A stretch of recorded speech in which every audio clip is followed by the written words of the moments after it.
Welcome to the Salmon Runs YouTube. Enjoy the video. You need admin rights and a saved workspace.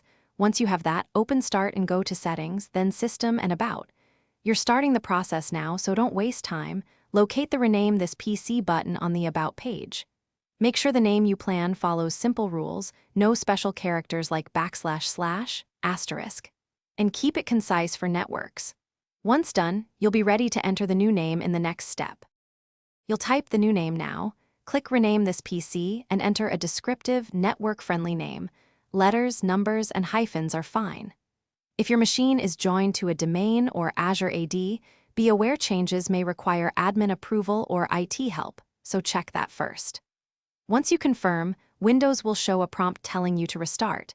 Go ahead and restart when convenient. After reboot, the new computer name takes effect and appears in System and on the network.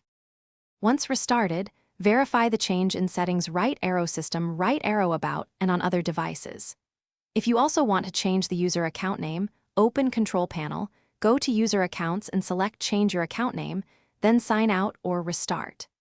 If the new PC name didn't appear on the network, clear DNS cache ipconfig/flushtons and reboot the router or wait for replication. If the device is domain joined, coordinate with IT because group policies or replication delays often block instant updates. Thanks for watching. Consider subscribing if we helped you.